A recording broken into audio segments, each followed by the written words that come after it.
আমি 5টা 6 কন্ট্রোলে যখন ফোন করি আমাকে জানাইছে যে 5টা 5-এ এরকম একটা ঘটনা ঘটছে।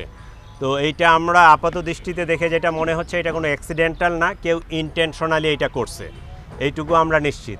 তো আপনারা দেখতেছেন চতুর্পাশে এখানে প্রচুর ক্যামেরা আছে।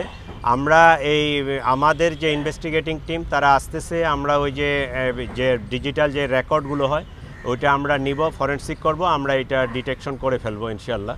তো এই পর্যায়ে আসলে বলার ওই আসে না, স্কোপ আসে নাই যে পার্টিকুলারলি কারা করছে বা কারা করে নাই, এইটা এই মুহূর্তে বলা যাবে না, এটা ইনভেস্টিগেশনে বাইর হবে।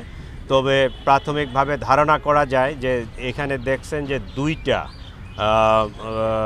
পোর্ট্রেট পুরানো হয়েছে। একটা হয়েছে বিগত সরকারের যে সরকার প্রধান ছিল ফ্যাসিস্ট, তার যে একটা পোর্ট্রেট করা হয়েছে এইটা, এবং ওইটা পুরাইতে গিয়ে সম্ভবত কবুতরের কিছু অংশ আংশিক পুরানো হয়েছে।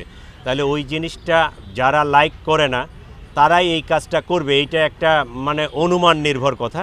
কিন্তু এইটা আমরা তদন্ত করে আমরা যদি ওই ভিডিও ফুটেজগুলো আমরা যখন কমপ্লিটলি এটা ইনভেস্টিগেশন করতে পারবো, আমরা ওইটা যে এখানে লাইটিং আগুনটা লাগাইছে তারে ডিটেক্ট করতে পারলে তার মাস্টার মাইন্ড কারা বা এটার সাথে কারা জড়িত এইটার ডিটেইল আমরা পরে বলতে পারবো।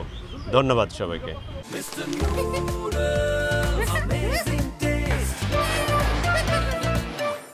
নিরাপত্তা ব্যবস্থা ছিল, পুলিশ ছিল, এখানে ঢাকা ইউনিভার্সিটির প্রক্টোরিয়াল টিম ছিল, তারাও ছিল। এইটা আমরা এখনও যেটা আমি প্রাথমিকভাবে শুনছি, প্রক্টোরিয়াল টিমের 2 জন সদস্য ছিল, তারা 5টার দিকে সম্ভবত মসজিদে নামাজ পড়তে গেছে এইরকম। আর পুলিশের টিমটা সম্পর্কে আমি এখনও ডিটেলস জানি না। আমার এখানে এক সেকশন 10 জনের ফোর্স থাকে, তো ওই গেটে থাকে কিছু আর এইখানে থাকে 3 জন। আমি ওদেরকে এখনও জিজ্ঞাসাবাদ করতে পারি নাই, কারণ আমি সকালে সরাসরি এখানে চলে আসছি। আমি জিজ্ঞাসাবাদ করার পরে জানতে পারবো যে আসলে তারা কই ছিল, কী অবস্থায় ছিল বা কিভাবে এই আগুনটা লাগলো। তাদের কাছ থেকেও কিছুটা তথ্য পাওয়া যাবে, আর ভিডিও ফুটেজ বিশ্লেষণ করলে আমরা আরও সঠিক তথ্যটা পাবো। আমি অফিস থেকে অফিসও এখনও যাই নাই, আমি বাসা থেকে বাইরে সরাসরি এখানে আসছি।